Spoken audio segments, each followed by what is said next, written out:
Assalamualaikum warahmatullahi wabarakatuh. Bismillahirrahmanirrahim. Alhamdulillahi rabbil alamin. Wa bihi nasta'inu ala umurid dunya waddin. Wassalatu wassalamu ala asyrafil anbiya'i wal mursalin, Sayyidina wa habibina wa syafi'ina wa qurrati a'yunina wa maulana Muhammadin wa ala alihi wa ashabihi wa dzurriyyatihi ajma'in, amma ba'd. Asyhadu an la ilaha illallah wa asyhadu anna Muhammadar Rasulullah wa ufawwidu amri ilallah, innallaha basirun bil ibad. Hasbiyallahu la ilaha illa huwa alaihi tawakkaltu wa huwa rabbul arsyil azim. Qala Allah ta'ala fi kitabihil karim hikayatan an nabiyillahi Musa alaihi salam, Rabbi shrah li sadri wa yassir li amri wahlul 'uqdatam min lisani yafqahu qawli. Para alim, para asatid, para asatidah, para bapak dan ibu sekalian, hafizani wa hafizakumullah, bil khusus segenap pengurus Masjid Al-Husna yang semoga pengurusnya dan jamaahnya semoga semuanya saja selalu dalam naungan rahmat, barokah, perlindungan serta bimbingan Allah Subhanahu wa ta'ala. Amin, Allahumma amin, insyaallah. Allahumma inna nas'aluka ilman nafi'a wa rizqan tayyiba wa amalan mutaqabbala wa fatahallahu alaina futuhal arifin.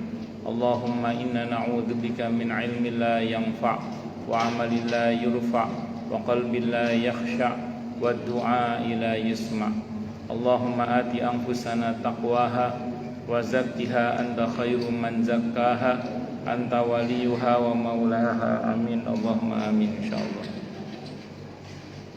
Masih melanjutkan kajian kita tentang kitab At-Tadhkirah karya Al-Imam Al-Qurtubi rahimahullah rahmatan wasi'ah wa rahimallahu ulama al-muslimin.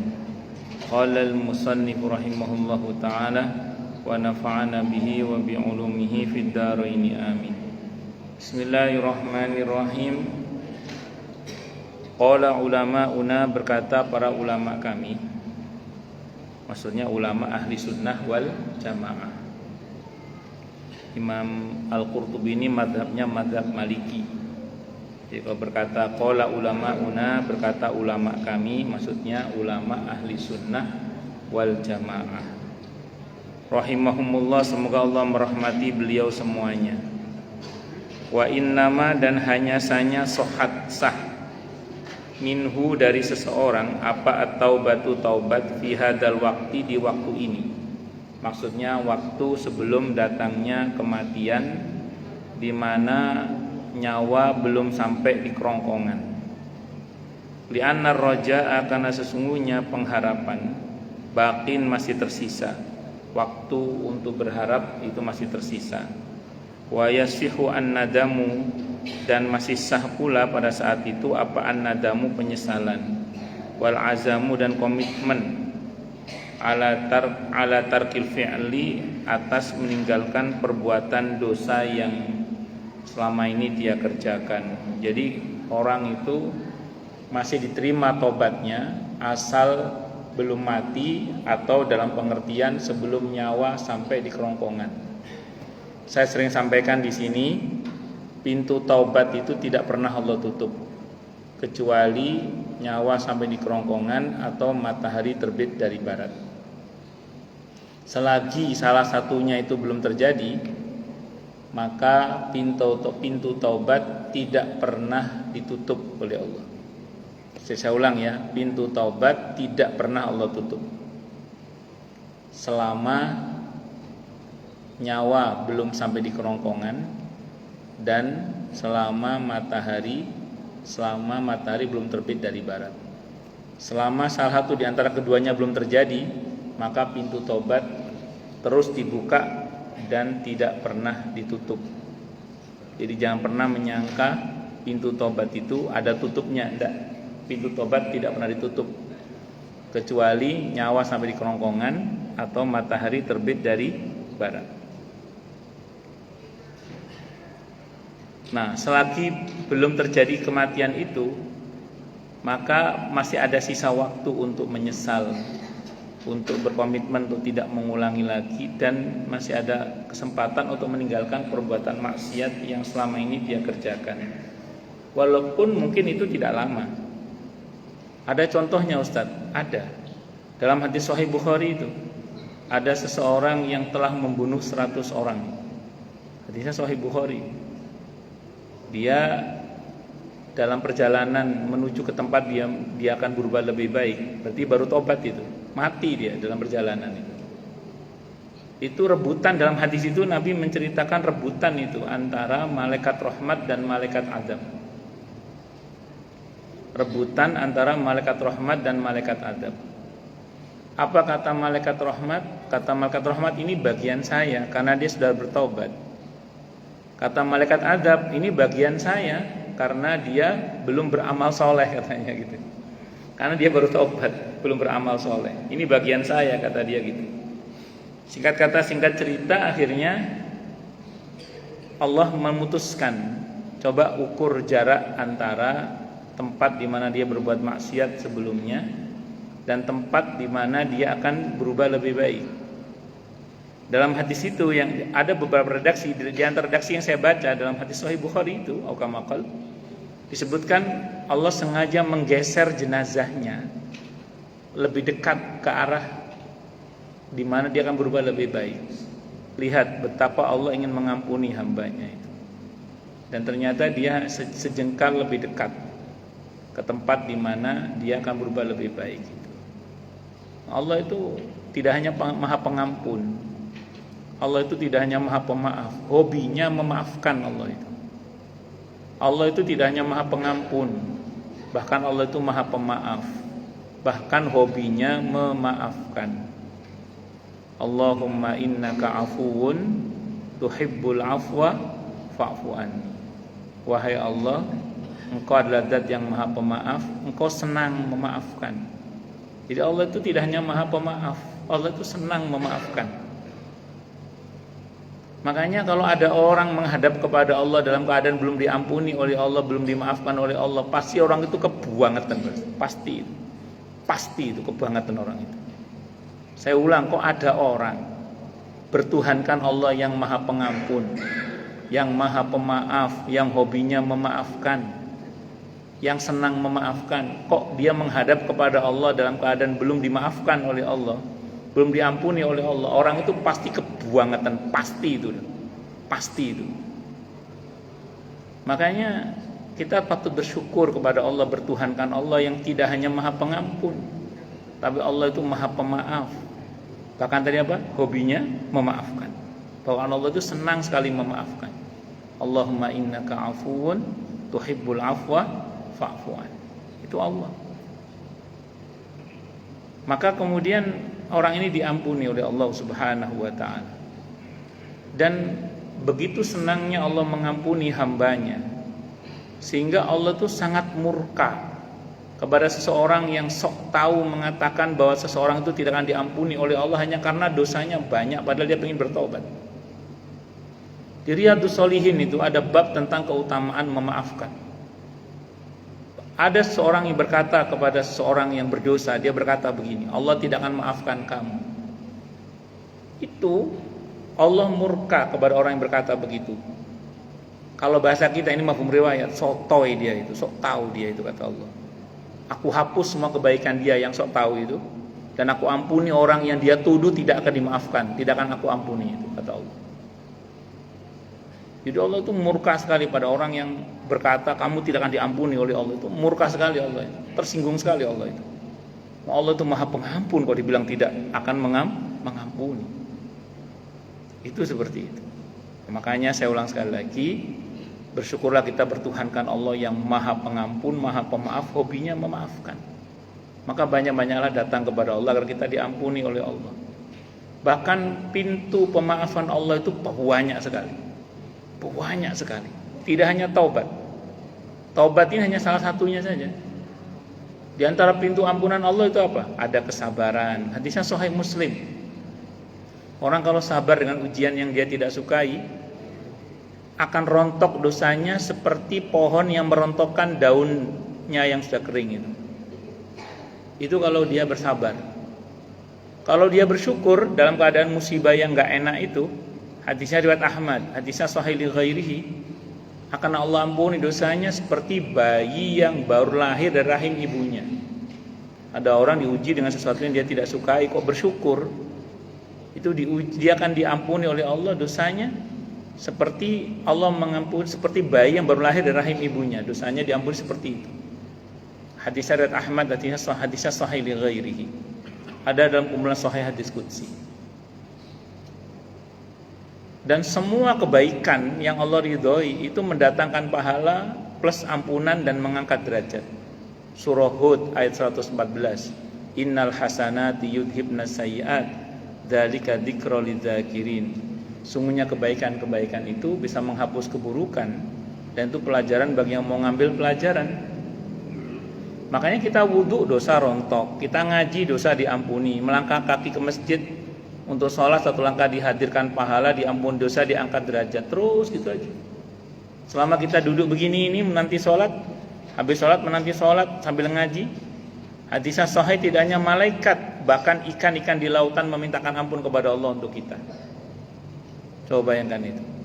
Selama kita duduk di masjid ini, selama kita tidak berhadas dan tidak menyakiti hati orang lain, malaikat terus mendoakan kita agar kita dirahmati, diampuni oleh Allah Subhanahu wa taala. Ada yang kita bertusolin tentang masalah keutamaan ini, dan ini makanya saya bilang tadi, kalau ada orang sudahlah bertuhankan Allah yang Maha Pengampun, Maha Pemaaf dan senang memaafkan, dan pintu pemaafannya banyak sekali dan tidak pernah Allah tutup, saya ulang, kecuali nyawa sampai di kerongkongan. Pintu tobat itu tidak pernah Allah tutup kecuali nyawa di kerongkongan dan atau matahari terbit dari barat. Nah, kok menghadap kepada Allah dalam keadaan tidak diampuni oleh Allah? Berarti orang seperti itu pasti apa? Kebangetan pasti itu. Saya tidak tahu ya, pernah napa mboten jenengan punya atasan yang penyabar? Punya atasan atau punya orang tua atau guru yang sangat sabar, suka memaafkan guru itu. Kok satu saat guru itu marah sama sang murid? Orang berkata apa? Salah apa anak itu kok sampai guru itu marah? Padahal dia guru yang sangat penyabar. Saya dulu di pondok itu punya guru yang sangat sabar sekali. Namanya Kiai Haji Mas Ahmad Nawawi. Hafizahullah. Beliau itu orangnya sawabar, bukan cuma sabar, sawabar orangnya. Kita manggilnya Mas Mat. Nah, beliau itu saking sawabarnya itu satu saat beliau itu marah kepada anak santri satu kelas. Orang itu berkata apa? Para santriwan berkata apa? Salah apa anak-anak santri itu kok sampai kiai marah itu? Salah apa anak santri kok sampai kiai itu marah? Padahal beliau dikenal orang yang sangat sabar. Salah apa santri itu kok sampai, kan begitu ya? Salah apa hamba ini kok sampai Allah murka sama dia? Itu salah apa? Padahal Allah itu zat yang maha kasih, maha sayang, maha pengampun, maha pemaaf, senang memaafkan. Kok menghadap kepada Allah tidak diampuni? Cek nemene arek iki, cek nemene wong iki rek. Kok kebuangetan orang seperti ini. Makanya monggo kita mumpung masih hidup, merapat kepada Allah, mendekat kepada Allah, mohon ampun kepada Allah, bertobat kepada Allah. Ingat ya, di antara bentuk kesombongan itu adalah ketika seseorang itu merasa begitu besar dosanya sampai dia merasa Allah tidak akan mampu mengampuni dosanya. Itu kesombongan kata para ulama. Termasuk kesombongan itu adalah ketika orang itu merasa dosanya begitu besar sampai dia merasa Allah tidak akan sanggup memaafkan dosanya. Itu orang yang sombong, orang kayak gitu. Karena sebesar apapun dosa kita, ampunan Allah itu tentu jauh lebih luas, karena ampunan Allah itu maha luas. Tapi ingat, jangan sampai keyakinan kita tentang Allah yang Maha Pengampun, Maha Pemaaf ini menjadikan kita terus meremehkan perbuatan dosa. Nah, ini kena talbis iblis namanya. Kata Pak Ustadz kemarin Allah Maha Pengampun, ya udah kita berbuat dosa aja. Nah, itu kena jebakan iblis itu. Jadi keyakinan kita akan maha baiknya Allah terkait dengan ampunan ini tidak boleh membuat kita meremehkan untuk berbuat dosa. Karena begitu kita enteng berbuat dosa dengan dalih karena Allah Maha Pengampun, itu kena jebakan iblis sudah. Nah, keyakinan kita tentang maha baiknya Allah dalam hal maha pengampunnya Allah ini adalah supaya kita ini tidak ragu untuk segera bertobat minta ampun kepada Allah. Dan apa kata para ulama? Ini rumusnya ya. Jangan pernah berhenti bertobat karena banyak maksiat, tapi teruslah bertobat sampai bosan maksiat. Itu kata para ulama. Jangan berhenti bertobat karena banyak maksiat, tapi teruslah bertobat sampai bosan maksiat. Karena kadang setan tuh gua play. Setan tuh apa? Gua play. Nah, itu dia membisiki dalam hati manusia itu apa katanya? Alah, kamu tobat sekarang nanti kumat lagi. Kamu tobat sekarang nanti kumat lagi. Mending nanti aja tobatnya nunggu tua. Begitu dia tunda tobatnya, pasti salah sudah. Pertama, belum tentu dia sampai tua. Yang betul bagaimana? Teruslah bertobat. Dan jangan pernah berhenti bertobat hanya karena banyak maksiat, tapi teruslah bertobat sampai bosan maksiat. Ustadz, bukannya kalau sudah tobat berhenti dari maksiat? Ya, itu idealnya. Betul, itu idealnya itu. Idealnya begitu memang. Tapi fakta di lapangan tidak semua orang keadaannya itu sederhana itu. Sebagian orang masih terjebak oleh sistem. Sebagian orang masih terjebak oleh dominasi kepentingan. Sebagian orang masih terjebak oleh dominasi nafsu dan syahwat. Ini fakta. Bahwa tidak semua orang keadaannya itu sesederhana itu. Saya ulang, sebagian orang masih terjebak oleh sistem, terjebak oleh dominasi kepentingan, terjebak oleh dominasi nafsu dan syahwat. Sementara hatinya merintih ingin kembali kepada Allah. Maka jangan ditunda itu. Maka jangan berhenti bertobat hanya karena banyak maksiat, tapi teruslah bertobat sampai bosan maksiat. Apa ada contohnya Ustaz? Saya mohon maaf ya, ini pertanyaan saya nggak usah dijawab, tapi ini buat perenungan saja. Kalau Anda jawab nanti ketahuan belangnya. Nggak usah dijawab. Ini pertanyaan saja untuk direnungkan aja. Ada nggak di antara kita yang perbuatan maksiat itu 10 atau 20 atau 30 tahun yang lalu itu perbuatan maksiat yang kita gandrung banget mengerjakannya. Kita seneng banget mengerjakan perbuatan maksiat itu sampai kita mengatakan ini gue banget, ini gue banget. Saat itu ketika kita mengerjakan maksiat itu, saat itu kita seolah-olah tidak akan bisa meninggalkan perbuatan itu saking senengnya. Tapi hari ini kalau kita ingat itu kita malu. Sebagian kita merasa sedih, sebagian kita merasa jijik bahkan dengan apa yang kita lakukan di masa lalu itu. Maka kalau yang itu bisa kita tinggalkan hari ini dengan izin Allah, maka tidak menutup kemungkinan yang hari ini masih kita kerjakan itu akan bisa kita tinggalkan di masa yang akan datang dengan izin Allah pula. Makanya tadi saya ulang, jangan pernah berhenti bertobat karena banyak maksiat, kata para ulama begitu. Tapi teruslah bertobat sampai bosan maksiat. Akan ada masa mungkin kita akan dibantu oleh Allah untuk betul-betul bisa meninggalkan perbuatan maksiat itu. Karena tadi Allah Maha tahu bahwa ada sebagian hamba tadi merintih akan perbuatan dosa yang dia lakukan. Dia tahu itu salah, dia tahu itu enggak benar, dia ingin meninggalkan. Dan dia terus berusaha minta ampun kepada Allah dengan ketidakberdayaannya itu. Dan akan ada masa insya Allah akan bantu dia keluar dari semua itu. Karena tadi saya ulang, tidak semua orang itu keadaannya tidak sesederhana ucapan kita meninggalkan perbuatan maksiat. Karena ada sebagian orang yang masih terjebak oleh sistem, terjebak oleh dominasi kepentingan, terjebak oleh dominasi nafsu dan syahwat. Ngoten. Tapi nuraninya masih hidup, dia masih ada gerak untuk kembali kepada Allah. Itu diantaranya. Terus kemudian waqila dan dikatakan al makna, adapun yang dimaksud yatubuna ala qarbi ahdin minad dambi fi ghairi israrin. Adapun yang dimaksud dengan segera bertobat dari hadis yang kita bahas sebelumnya ya, itu adalah yatubuna, mereka bertobat ala qarbi ahdin, di waktu yang dekat minad dambi, dari perbuatan dosa yang baru dia kerjakan, min ghairi israrin, dengan komitmen untuk tidak mengulangi lagi. Jadi yang dimaksud dengan tobat dengan segera di hadis yang sudah kita bahas sebelumnya ya, itu maksudnya adalah segera bertobat setelah perbuatan dosa itu dilakukan. Jadi gini ya, taubat itu wajib fauron, seketika. Saya ulang ya, taubat itu wajib fauron, seketika. Kalau kita menunda taubat, dosanya dua. Dosa pertama, dosa perbuatan dosa itu. Dosa yang kedua adalah dosa karena tidak segera bertobat. Karena taubat itu perintah, wajib hukumnya. Wajib itu definisinya secara fikih apa? Dikerjakan dapat pahala, ditinggalkan berdosa. Berarti kalau ada orang berbuat dosa yang mewajibkan dia untuk bertobat, kalau dia tidak segera bertobat, maka dosanya dua.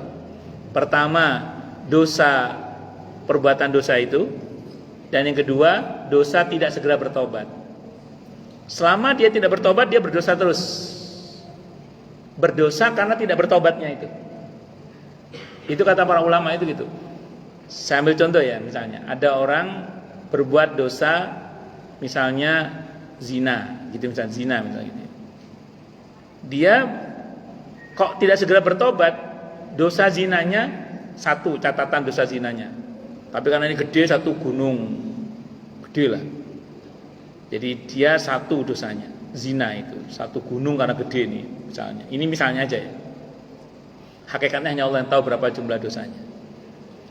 Kok dia gak segera bertobat, maka dia dapat dosa dua. Yang kedua ini dosa apa? Dosa tidak segera bertobat. Nah, untuk tidak segera bertobat ini, selama dia tidak bertobat, dia berdosa terus. Jadi yang bikin dosa itu membengkak, karena tidak ada kelipatan dosa. Tapi dosa membengkak itu mungkin, itu karena dia tidak segera bertobat. Maka bersyukurlah pada Allah kalau kita habis sholat, atau kapan saja kita sering beristighfar, tanda kita minta ampun kepada Allah, dengan membangun komitmen dalam hati untuk betul-betul meminta ampun kepada Allah atas semua dosa-dosa kita, baik yang kita ketahui maupun yang tidak kita ketahui, yang semuanya diketahui oleh Allah Subhanahu wa ta'ala. Maka yang ngeri itu kalau tidak segera bertobat, terus bertambahnya dosa karena tidak segera bertobat. Karena bertobat itu hukumnya wajib. Wajib itu definisinya secara fikih dikerjakan dapat pahala, ditinggalkan berdosa. Berarti selama dia tidak bertobat, selama itu pula dia berdosa terus. Waduh, baru tahu Ustaz. Makanya tobat dari sekarang. Termasuk mentobati tobat kita yang tidak segera tobat itu. Makanya kan diantara istighfarnya Nabi apa? Minta ampun kepada Allah untuk semua dosa-dosa aukamakal yang kita ketahui maupun yang kita tidak ketahui, yang semuanya diketahui oleh Allah Subhanahu wa ta'ala. Kalau bahasanya sebagian kita kan astaghfirullahaladzim min jami'il ma'asi wa dzunub. Nah, itu diantaranya. Itu diantara bentuk tobat kita. Kalau kata Al-Imam An-Nawawi rahimahullah, beliau mengatakan orang kalau ingat akan satu perbuatan dosa kemudian dia bertobat, yang dia ampuni oleh Allah yang dia ingat itu aja, yang dia tobat dari satu dosa itu. Tapi kalau dia mentobati semua dosa-dosa yang pernah dia lakukan maupun yang dia ingat atau yang dia tidak ingat, maka kata Imam Nawawi diampuni semua dosanya oleh Allah. Jadi ingat dosa secara parsial itu ya penting, tapi meminta ampun kepada Allah untuk semua dosa itu juga penting, supaya semua dosa kita diampuni oleh Allah Subhanahu wa ta'ala. Jadi ada tobat parsial, ada tobat universal. Ada tobat pada sebagian dosa yang kita kerjakan, ada dosa yang seluruhnya kita minta ampun kepada Allah. Pakai bahasa kita aja, nggak harus pakai bahasa Arab kalau nggak bisa bahasa Arab. Jadi kalau nggak bisa bahasa Arab, pakai bahasa kita aja. Nggak bisa membahasakan dengan bahasa lisan, bahasa batin Allah Maha tahu kok maksud kita. Bahwa kita minta ampun atas semua dosa-dosa kita. Allahu Akbar. Itu ya diantaranya. Lanjut. Wal mubadaratu fi sihhati afdalu wa alhaqu li amalihi min al amali salih wal bu'du kullal bu'di al mauta.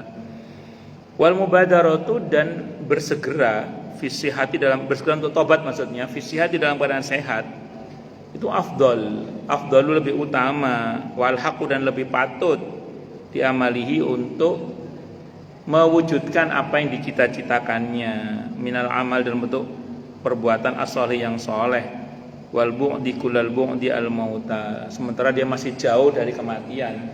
Kalau bahasa sederhananya, tobat di waktu kita masih sehat, di waktu kita masih kuat, itu lebih baik daripada kalau kita taubat sudah menjelang mati. Kenapa? Karena kalau kita masih sehat, kita masih punya kesempatan untuk memperbanyak ibadah dan amal yang soleh. Kita bisa menumpuk banyak kebaikan. Nah, sementara kalau menjelang kematian itu kan, atau orang sudah tua, renta, sudah kan tidak banyak yang bisa dia kerjakan. Walaupun itu masih bagus daripada nggak sama sekali. Kayak tadi orang yang baru tobat terus mati itu masih lebih baik daripada yang nggak sama sekali. Itu seperti itu. Tapi kalau dia mau tobat dari sejak awal, itu tentu lebih baik. Jadi kalau tobat dari sejak awal itu tentu apa? Lebih baik. Nah, ngoten itu rumusnya gitu. Itu rumusnya. Wa amma ma kana qabla al-mauti fa huwa qarib, dan adapun sesuatu yang terjadi sebelum kematian maka itu disebut qarib. Ya enggak terlambat juga sih, asal belum mati ya enggak terlambat juga. Ini yang saya sering bilang kemarin ya. Orang itu kalau nyawa udah di sini, penyesalan itu betul-betul penyesalan. Saya ulang ya. Orang itu kalau nyawa udah di sini, menyesal itu betul-betul penyesalan. Tapi kalau nyawa belum di sini, setua apapun itu bukan penyesalan, namanya sadar. Menyesal setua apapun asal nyawa belum di sini itu namanya sadar. Dan itu belum terlambat. Belum terlambat. Tapi kalau udah nyawa udah di sini, menyesal itu betul-betul terlambat. Betul-betul terlambat. Pernah ada, ini kisah nyata ya, bapak-bapak itu. Beliau bilang gini, kurang lebih ya. Ini kisah nyata, orangnya ada. Jadi ngomong gini kurang lebih. Ustadz, saya ini dulu kalau orang bilang ke saya, orang tua sukses, saya bangga Ustadz. Dulu kalau orang ngomong ke saya orang tua sukses itu saya bangga Ustadz. Dia bilang gitu. Tapi hari ini kalau orang itu ngomong saya orang tua sukses, saya itu malu Ustadz, dia bilang gitu. Saya malu katanya. Kenapa malu Pak? Anak saya 5 itu dokter Ustaz. Dokter spesialis. Anak saya 5 itu. Cuman 5-5-nya gak ada yang sholat Ustaz. 5-5-nya gak ada yang bisa baca Al-Quran. Saya main ke rumah anak saya Ustaz. Kata anak saya, Pak nanti kalau mau sholat ke masjid, ada supir yang nganter. Itu sajadah di kamar juga sudah ada, siapin semuanya. Tapi mereka nggak sholat Ustaz. Kalau bulan Ramadan Pak, nanti kalau sahur mau buka udah siapin semuanya. Tapi mereka nggak ada yang puasa Ramadan Ustaz. Kok bisa Pak? Kata beliau, saya baru tobat usia 70 tahun Ustaz. Iya, saya baru bertobat usia berapa? 70 tahun. Saya bilang, oh belum terlambat Pak. Saya bilang, belum terlambat. Loh, kok belum terlambat gimana Ustaz? Iya, karena Bapak masih hidup, saya bilang gitu. Karena Bapak masih hidup. Kalau Bapak masih hidup, berarti belum terlambat, saya bilang gitu. Nah, kalau terlambat, kalau nyawa di sini Pak, terlambat itu saya bilang gitu. Nah, sekarang Bapak usahakan semaksimal mungkin yang bisa Bapak lakukan terhadap anak-anak. Tapi anak-anak udah sukses itu susah ngaturnya Ustaz ya. Jadi ngatur anak udah sukses itu lebih susah daripada kalau mereka belum sukses. Ya sembuh wis. Tapi yang penting sudah tobatnya itu. Sisanya ya diusahakan semampunya aja. Karena kalau nyawa ada di sini, menyesal itu betul-betul penyesalan. Seperti yang sering saya ceritakan dalam firman Allah Subhanahu wa taala dalam Al-Qur'an di surah Al-Munafiqun ayat 10 itu. Laula akhartani ila ajalin qarib fa asaddaqa wa akum minas solihin. Ya Allah, andaikan kematian saya bisa ditunda sebentar saja, saya mau sedekah dan menjadi hamba-Mu yang saleh.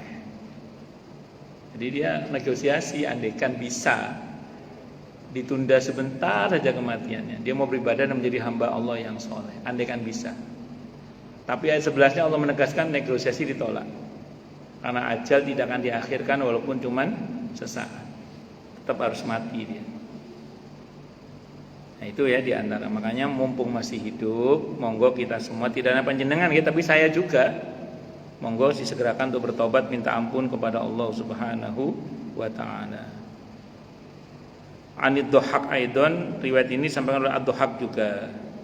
Wa anil Hasan, dari Al Hasan rahimahullah, lamma hubita iblisu, ketika iblis diturunkan atau diusir dari surga, qala, dia berkata, bi'izzatika la ufariqu ibna adama ma dama ar-ruhu fi jasadihi.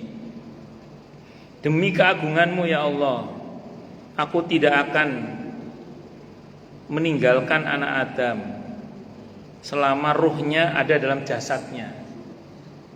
Iblis itu dan kroni-kroninya dari bangsa jin itu tidak ada capek-capeknya untuk menyesatkan Bani Adam.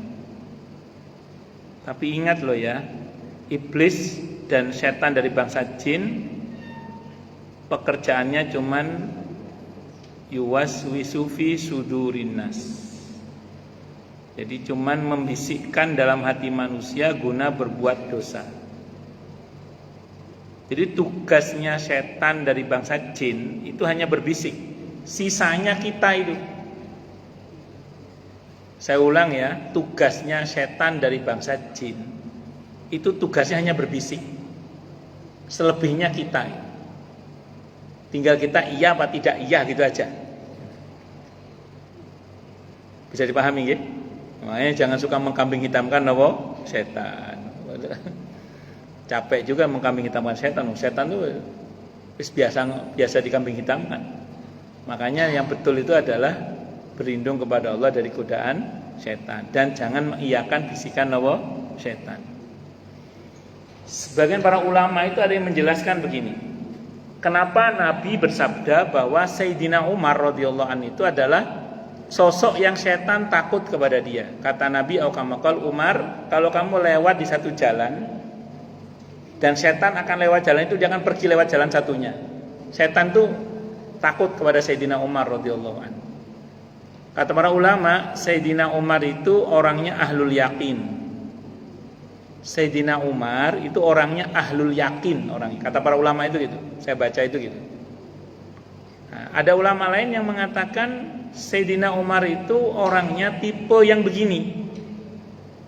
Kalau nafsunya, karena setan itu berbisik dalam hati dan yang dirangsang itu nafsu oleh setan itu, setan dari bahasa jin itu.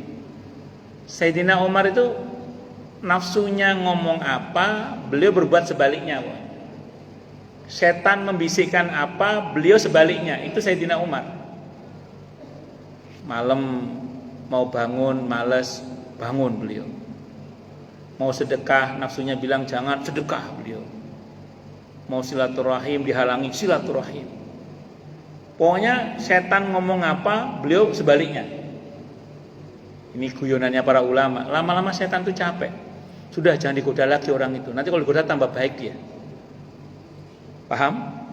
Jadi orang kayak Sayyidina Umar itu jangan digoda lagi sudah. Kalau digoda nanti tambah baik dia. Karena begitu kita ngomong apa, dia berbuat sebaliknya. Setan ngomong apa, sebaliknya dia buat gitu. Nah, makanya timnya setan ngomong ini untuk yang model Sayyidina Umar gak usah digoda sudah. Kenapa? Karena digoda itu percuma. Begitu kita goda semakin baik dia. Bisa dipahami ya? Nah, kalau kita bisa begitu ya, monggo kalau bisa begitu. Itu Sayyidina Umar itu diantaranya. Nah, apakah ada orang yang seperti itu? Ya tentu tidak sama, tapi ada lah yang mirip-mirip itu. Saya itu seingat saya ini kejadian pada Maulana Ilyas rahimahullah ya. Ketika suatu saat ada orang itu pendeta Hindu di India sana itu menemui beliau. Mengatakan, kan beliau sedang sakit ya. Kamu mau nggak saya obati ya? Kata Maulana Ilyas, ya enggak apa-apa, obati aja, kata beliau. Akhirnya diobati sama si pendeta Hindu ini. Qadarullah sembuh. Kata Maulana Ilyas, sampean ini apa tuh amalannya kok bisa ngobati orang cespleng ini? Kata pendeta Hindu itu, setiap kali nafsu saya ngomong apa, saya berbuat sebaliknya. Itu tirakatnya orang Hindu itu. Setiap kali nafsu saya ngomong apa, saya berbuat sebaliknya. Kata Maulana Ilyas, ya udah kamu saya ajak masuk Islam. Oh iya, mau, saya mau. Loh, kok mau? Kata Maulana Ilyas. Iya, karena pas Anda ngajak saya masuk Islam, nafsu saya bilang jangan. Saya mau akhirnya masuk Islam, qadarullah masuk Islam. Nanti ada cerita lagi yang lain tuh, ada seorang yang punya amalan yang mirip-mirip seperti itulah. Jadi orang di luar Islam saja tidak menuruti nafsunya itu ternyata jadi keramat itu dengan izin Allah itu. Apalagi kalau kita kaum muslimin ini ya, bangun malam maunya nafsu itu tidur, bangun sholat gitu aja. Malas baca Quran gitu aja. Malas zikir, paksakan zikir. Nafsu ngomong apa dilakoni sakwali. Nah, itu ada ulama yang menjelaskan begitu di antara amalannya Sayyidina Umar radhiyallahu anhu. Beliau ahlul yaqin. Selama manusia ruhnya masih dalam jasadnya, setan tidak pernah capek menggoda manusia itu. Makanya iblis ini kalau kata para ulama enggak pernah tidur untuk menyesatkan manusia itu, enggak ada capeknya juga. Maka kita jangan pernah capek untuk beribadah kepada Allah dan berlindung kepada Allah dari godaan setan. Secara umum ya, setan itu tidak untuk kita hadapi sebenarnya. Perintah Allah terkait setan itu cuma dua sebenarnya. Pertama, jadikan dia sebagai musuh. Jadi jangan berteman dengan setan berarti. Yang kedua, berlindung kepada Allah dari setan. Dua itu perintah Allah. Kita tidak diperintah untuk duel melawan setan, karena secara kalkulasi manusiawi, kalau kita ngelawan setan dari bangsa jin, kita kalah. Pertama, iblis setan dari bangsa jin itu lebih senior dari kita. Karena iblis itu lebih senior daripada Nabi Adam alaihissalam. Itu kalau diadu silat, kita anak SD ngelawan Jet Li. Jadi setan itu dari bangsa jin, iblis itu lebih senior daripada Nabi Adam. Lebih senior daripada kita manusia. Itu kalau diadu silat itu seperti anak SD ngelawan apa? Jet Li. Udah gitu, setan dari bangsa jin ini, iblis dan pasukan dari bangsa jin ini, Al-A'raf ayat 27, bisa melihat kita dari tempat yang kita tidak bisa melihat mereka. Sudahlah kita anak SD ngelawan Jet Li, udah gitu mata kita ditutup lagi. Nah, kira-kira kalah apa kalah? Kalah. Quran yang bilang itu, An-Nisa ayat 83. Walaula fadlullahi alaikum warahmatuhu lattaba'tumus syaitana illa qalila. Kalau bukan karena anugerah dan rahmat Allah, niscaya kalian ikut setan semuanya, kecuali sedikit. Nah, kata kuncinya apa? Kalau kita ingin menang menghadapi setan, kita harus mendapat anugerah dan rahmat dari Allah. Supaya Allah anugerahi kita dan Allah rahmati kita supaya kita menang menghadapi setan, maka kita harus merapat kepada Allah dengan bermohon perlindungan kepada Allah dari godaan setan. Doa yang populer, a'udzubillahi minasyaitonirrajim, atau rabbi a'udzubika min hamazati syayatin wa a'udzubika rabbi ayyahdurun, atau a'udzubika kalimatillahi tammah min kulli syaitonin wahamah wa min kulli ainin lamah. Terserah jenengan pakai yang mana. Itu seperti itu. Itu doa-doa berlindung kepada Allah dari godaan setan. Wa qala Allah Ta'ala berfirman, ini firman Allah, Ini hadis qudsi ya. Wa izzati dan demi keagunganku kata Allah. La uhjibu taubata an ibni adam ma lam tugharghir nafsuhu. Demi keagunganku aku tidak akan menghalangi taubat dari anak Adam selama jiwanya belum sampai di kerongkongan. Jadi setan sumpah tidak akan berhenti menggoda anak Adam. Allah bersumpah tidak akan menghalangi taubat dari anak Adam selagi nyawanya belum sampai di kerongkongan. Wa taubatu fardun 'alal mu'mina bi ittifaqil muslimina, dan taubat itu wajib hukumnya bagi setiap dengan kesepakatan kaum muslimin. Di qauli ta'ala, kan ada firman Allah Ta'ala di surah An-Nur ayat 31, wa tubu ilallahi jami'an ayyuhal mu'minuna la'allakum tuflihun. Bertobatlah kalian semuanya kepada Allah agar orang-orang beriman agar kalian beruntung. Wa qauluhu ta'ala, dan firman Allah Ta'ala di surah At-Tahrim ayat 8, ya ayyuhalladzina amanu tubu ilallahi taubatan nasuha. Hei orang-orang yang telah beriman, bertobat kalian dengan tobat yang sebenar-benarnya. Wallahu a'lam bishawab. Kita beri adzan dulu nggih.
Baik, Bapak-Bapak sekalian, apakah ada yang mau tanya atau yang lainnya?